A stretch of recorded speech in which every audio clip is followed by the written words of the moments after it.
Salmo 55, textos 12, 13, 14. Se los voy a leer y después el 22. Acá el salmista está pasando un momento muy particular porque personas caras a sus afectos, personas muy amadas, muy queridas, muy cercanas a él, se han comportado de una manera que no esperaba. Entonces dice el texto 12, porque no me afrentó un enemigo, lo cual habría soportado, ni se alzó contra mí el que me aborrecía, porque me hubiera ocultado de él, sino tú, hombre al parecer íntimo mío, mi guía y mi familiar, que juntos comunicábamos dulcemente los secretos y andábamos en amistad en la casa de Dios. Echa sobre Jehová tu carga y él te sustentará. No dejará para siempre caído al justo.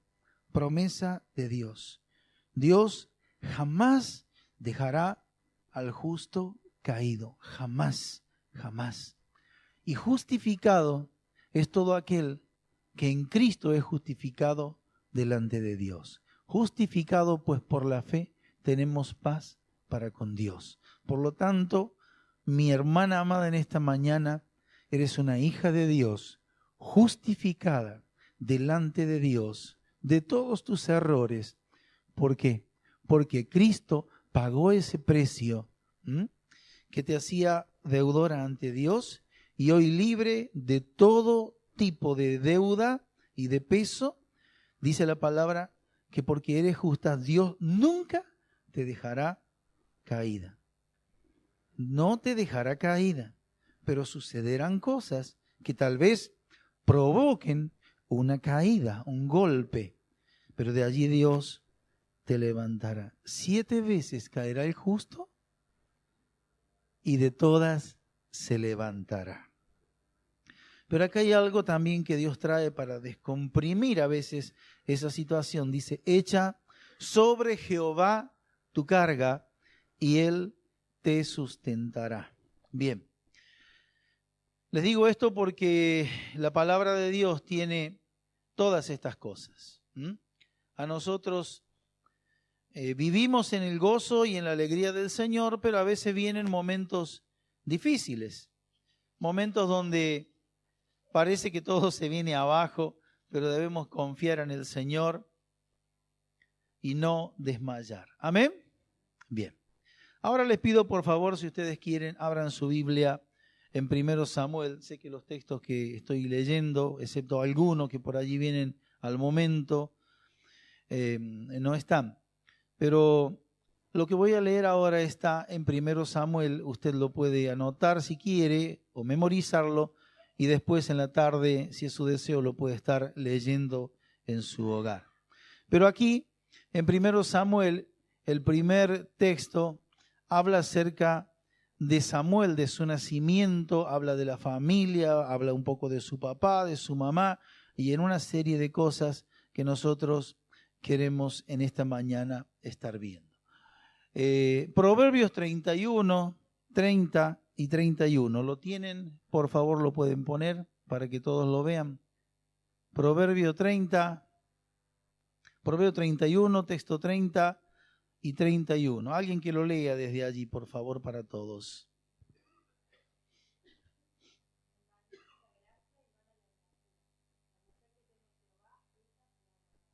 Amén, gloria a Dios. Engañosa es la gracia, vana la hermosura. La mujer que teme a Jehová, esa será alabada. Hermana amada, el mejor elemento para arreglar tiene un nombre, está en Dios mismo, que te hizo, que te formó. La mujer que teme a Jehová será alabada por su familia. Amén. Gloria a Dios. Entonces es importante la presencia de Dios. Y vamos a ir juntando cositas como el que recoge flores en un bello jardín. Entonces dice Dios que Él no dejará al justo desamparado, no lo va a dejar caído. Dios lo va a levantar, ¿sí? Dice que Dios va a reconfortar el corazón de aquel que siente el peso de a veces la incomprensión, el sufrimiento, cosas que se dan en el ámbito íntimo, allí donde estás. Quizás esta mañana se dijo el hijo que se fue sin dar motivos, o quizás enojado por alguna situación, cosas que pasan que a veces empañan momentos como esto, porque en el corazón de los padres está lo que está. Ese buen deseo y esa realidad de ser padre hasta que uno se muere. Y los hijos a veces no lo entienden así y prontito nomás cuando empiezan a andar ellos por su propia cuenta se quieren deshacer y soltarse de su papá. No me diga que no, por allí he probado esto. Le he dicho a alguna hermana, a una hermana principalmente, digo, sos igualita a tu mamá. Y me dice, ni se te ocurre. Bueno, lo que quiero compartir no lo voy a leer a todo porque es muy largo, vamos a abreviar. Es la historia de Ana. Ana, casada con un varón Elcana. Ambos servían a Dios, ambos eran hijos de Dios, aprobados y temerosos de Dios. Este varón Elcana, el esposo de Ana, le tocó vivir en un momento de la historia del pueblo de Israel donde las cosas no eran fáciles, las cosas eran difíciles. Y al hablar de difíciles es cuando los momentos en que viven los hijos de Dios son asediados, son incomodados por la obra del diablo que los quiere sacar de la verdadera comunión. En ese tiempo, en Israel, que había entrado ya en una especie de reposo, ellos estaban olvidando de Dios. Había una degradación en cuanto a lo espiritual y había una mezcla de cosas raras, pero allí estaba ese lugar dedicado a permanecer delante de Dios en Silo. Allí estaba quien estaba ministrando, y allí estaba parte de la tribu de los levitas que Dios había puesto, desparramado por otros lugares, como en este caso le tocaba a Elcana. Entonces, en medio de este tiempo turbulento, donde Dios no había ausentado su mirada de su pueblo, Israel no estaba haciendo bien las cosas, se estaba empezando a torcer. Y lo malo, el pecado, es contagioso. A veces es como esa gripe, ¿no?, que contagia a todos. Bien, Elcana formó una familia. Y la Biblia dice que Elcana tomó a Ana como su esposa, pero también trajo otra esposa, a Penina. Y uno dice, ¿por qué pasaron estas cosas? La palabra de Dios dice al principio, y dejará a su padre y a su madre, y se unirán y serán una sola carne. Pero allí nos encontramos con esta situación, en esta familia, y Elcana entonces tenía a Penina y a Ana y a Penina. Sucede que Penina pudo tener hijos que alegraron su corazón, pero que fueron motivo de angustia para Ana. Ana, amada por Elcana, no era receptiva de ese cariño, sino que había toda una situación que se había generado entre Penina por los hijos y Ana por lo que estaba viviendo en su corazón. Bien, ahí estaba instalado un problema en el ámbito de una familia, algo que sucedía en el corazón de esta mujer de Ana y algo que estaba sucediendo en el corazón de Penina. ¿Y Dios dónde está? Dios está presente, llevando adelante su propósito, y Dios tiene que lidiar con situaciones de vida provocadas por las cosas que las personas hacen. Bien, cuando para Ana todo parecía sin sentido, cuando parecía que nada tenía una razón de ser, ella solamente encontraba que cada día, dice el texto 6, su rival la irritaba enojándola y entristeciéndola porque ella era una mujer estéril que no podía darle hijos a Elcana.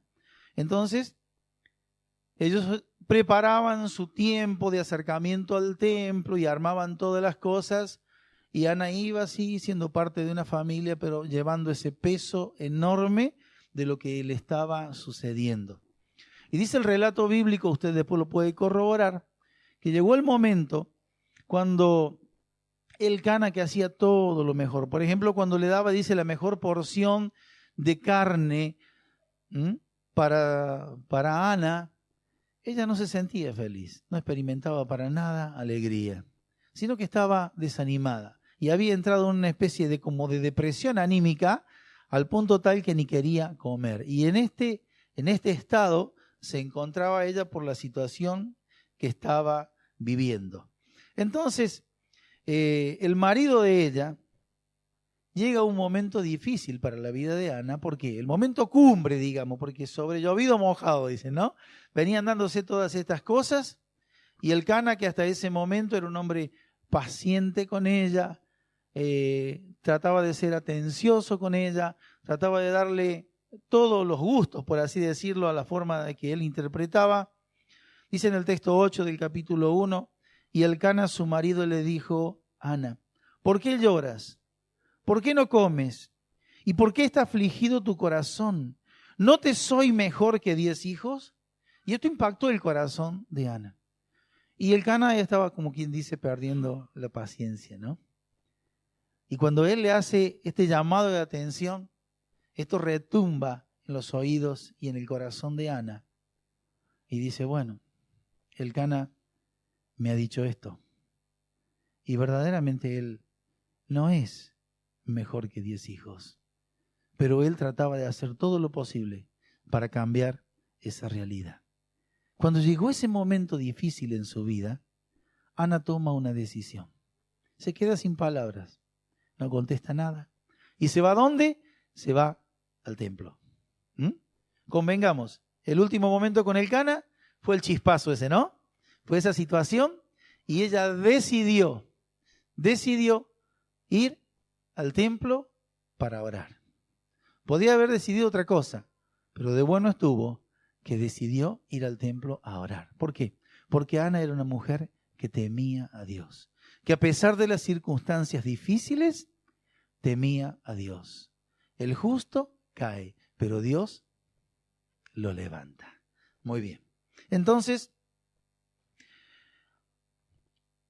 fue Ana y dice que estaba, en su oración, derramando su corazón por lo que ella estaba viviendo, y el sacerdote que estaba allí dando vuelta, porque la tarea de él era atender eso que sucedía dentro del templo, y tenía que estar disponible por si alguien necesitaba de alguna intervención de él. ¿Qué es lo que pasa? Ve a esta mujer orando de una forma que le llama la atención. Y cuando él la ve, se dirige a ella y le dice en un momento dado: basta, mujer, digiere tu vino. La confundió con una mujer borracha. O sea que el esposo, tirón de oreja, va al templo a orar y allá el sacerdote, otro tirón de oreja. La trata de borracha. Tenía para juntar ya en su haber la poca felicidad que tenía dentro de su familia. Un marido que hacía esfuerzos para querer agradar su corazón y él no se daba cuenta porque era varón. Es como cuando usted o cuando nosotros los varones vemos que nuestra esposa está angustiada por algo y le caemos con un choripán.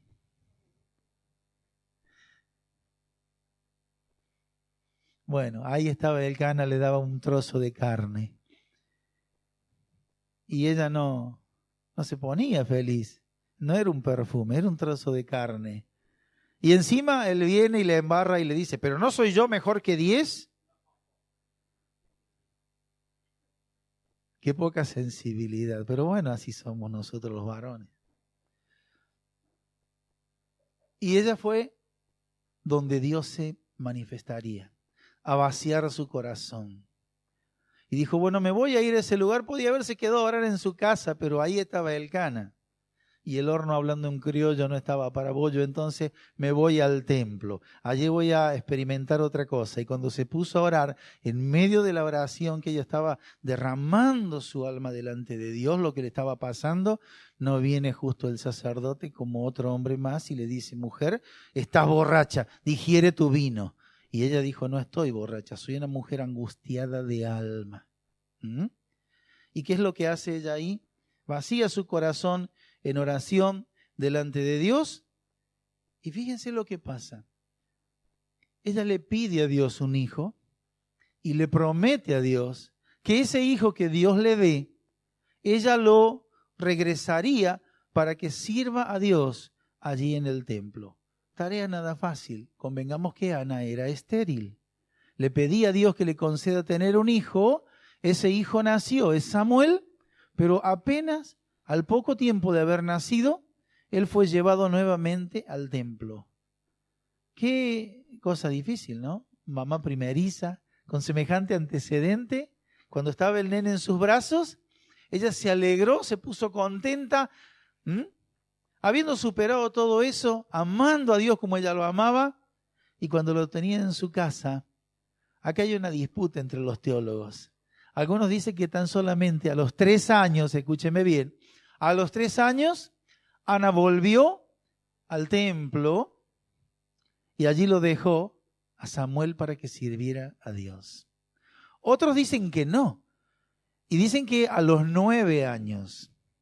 Pero 3 o 9 hay una diferencia. ¿Usted, mamá, lo dejaría a los 3 años? ¿Lo dejaría a los 9? Pero sin embargo Ana lo dejó. ¿Por qué? Porque ella era una mujer que amaba tanto a Dios y conocía a Dios y sabía que en sus manos estaría cuidado Samuel, pero en las manos de Dios estaría mucho mejor, más seguro, mejor cuidado, cumpliendo el propósito de Dios. ¿Amén?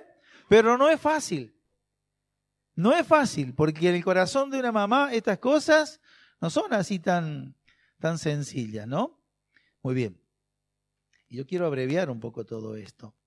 Cuando ella se presenta en el templo, dice, por este niño oraba, texto 27, y Jehová me dio lo que le pedí. Yo pues lo dedico también a Jehová. Todos los días que viva será de Jehová. Y adoró allí a Jehová. Y después viene el cántico de Ana. Y parte del cántico de Ana tiene una coincidencia con las palabras de María, cuando ella va a ser mamá de Cristo. Fíjense qué cosa tremenda. Cómo una vida puede cambiar. Ella amaba a Dios, pero decidió en el momento más difícil, cuando venía arrastrando esa pesada carga, ir a la presencia de Dios a orar. Los momentos previos fueron la reprensión de su esposo y en plena oración el sacerdote que le interrumpe tratándola de borracha. Pero nada de eso empañó. Hermana, Dios nunca falla. Dios nunca te dejará sola. Dios nunca se olvidará de ti. Jamás una oración será desatendida por Dios. Por eso Dios es Dios y marca la diferencia. Amén. Y ella, tan agradecida y entendiendo todo esto, dice que por este niño yo oraba y tal cual como lo había prometido, ella vino para cumplir, sabiendo que tenía que dejar ese niño, que hasta ese momento lo tenía en sus brazos y lo cuidaba y lo amaba, y era el único, no había otro en la casa esperándola, ni allí cerca. Ella lo dejó en el templo y ese niño se quedó en el templo porque estaba en los designios de Dios y en el corazón de esa madre. ¿Amén? Muy bien. Por un momentito, fíjese, Noemí dijo que ella a las 6 de la mañana se levanta para ver si Adriel va a trabajar y le despierta a la esposa. Y también para Cristian el horario que se va. Bueno, eso significa que la mamá dice que duerme con un solo ojo, ¿no? Y está siempre pendiente a todas las cosas. Bien.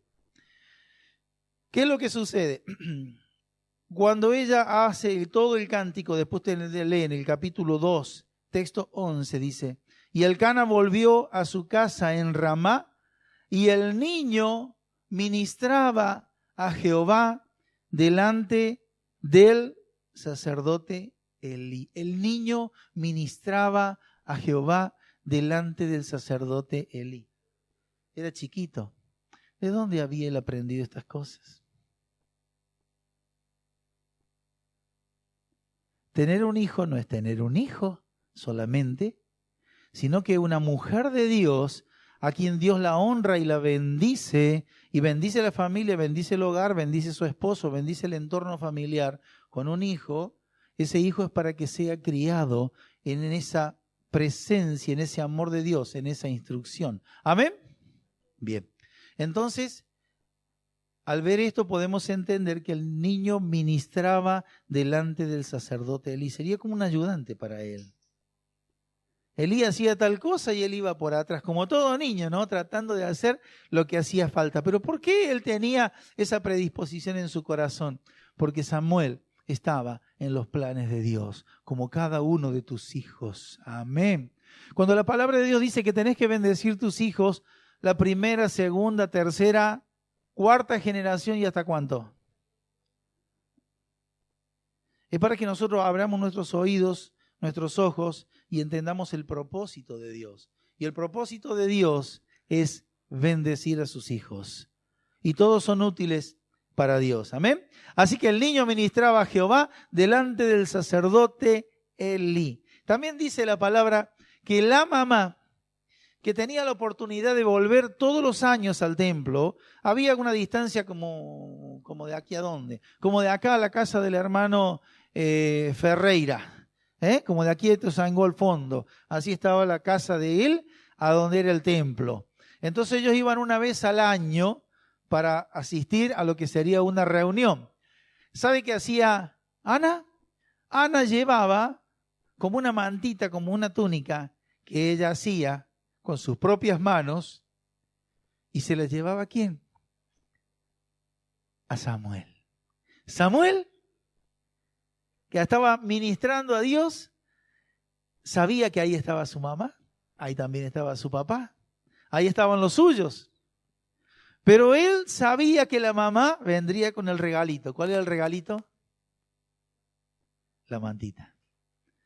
Bueno, Gabriela es hábil con sus manos tejiendo. Y bueno, muchas hermanas también lo son. Pero ella le llevaba la mantita, ahí está Gabriel al fondo. Le llevaba la mantita a Samuel, le decía, hijo, acá está. Esta mantita, este ponchito, por así decirlo, que mamá te ha preparado para que lo utilice. ¿Y qué hacía él? Ahora dígame, cuando ella, en esas mañanas y tardes, sin Samuel, se acordaba de él, ¿qué pasaría en su corazón? Realmente Ana amaba a Samuel, amaba a Dios y sabía poner las cosas en el lugar que corresponde. Ana es una mujer bendecida por Dios porque ella amó por sobre todas las cosas a Dios. Y mi pequeña reflexión en esta mañana es, mujer, nunca Dios te dejará sola. Por más que pasen momentos difíciles.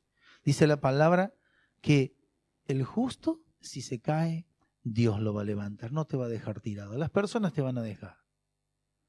Los que están al lado tuyo te van a dejar. Los más íntimos, los que vos creías que nunca te harían nada malo, a lo mejor se ven tentados y te van a hacer eso. Pero Dios jamás lo va a hacer. ¿Por qué? Porque para Dios somos especial. Mamá, eres especial. A veces cuando un hijo se va, cuando un hijo rompe la relación, uno dice, uy, ¿qué pasa? ¿Y ahora cómo me las arreglo con esta? Bueno, vendrán los consejos que durarán como la efervescencia un momento, pero ahí está un silencio profundo de Dios y un hacer de Dios que toca los corazones a través del Espíritu Santo. Samuel, en definitiva, dice la palabra de Dios que fue juez de Israel, ¿sí? Fue sacerdote y fue profeta. Los tres ministerios, como Jesús. ¿Amén? ¿Pero por qué? Porque Dios se valió de una mujer que tenía un corazón totalmente entregado a Dios. Por eso, hermana, en Proverbio dice, la mujer que teme a Dios, que respeta a Dios, que honra a Dios, será alabada. Amén. Así que la palabra de Dios te recomienda y te aconseja en esta mañana que te tomes de la mano de Dios, que no te sueltes y que en los momentos difíciles acudas a Él. No importa lo que a tus oídos lleguen, no dejes de estar en oración y en comunión, abriendo tu corazón a Dios. Y también dice el Salmo que leímos que la carga difícil de llevar se la tenemos que dejar a Dios. Esa es la condición. Usted no reniegue más ni pelee por cosas que no puede hacer. Usted haga lo posible, que lo imposible lo hace Dios. Pero sea obediente y deje que el Espíritu de Dios le esté guiando. A lo mejor usted llega a la casa ahora y se junta con la familia y va a encontrar que hay un una silla vacía. O va a encontrar que un saludo que usted esperaba no ha llegado. Y se me va a entristecer y va a decir, terminó la reunión y ahora ¿qué es lo que hago? No ande llorando por los pasillos. Vaya a la presencia de Dios. Vacíe delante de Dios su corazón. Si alguien le dice, estás ebria, no le haga caso. Si alguien dice, no te soy mejor que 10 hijos, déjelo que hable solo. Vaya delante de Dios y Dios, que conoce su vida, que la ama y la valora porque es una hija de Él, va a hacer lo que hace con todos los que son justos. Los va a levantar.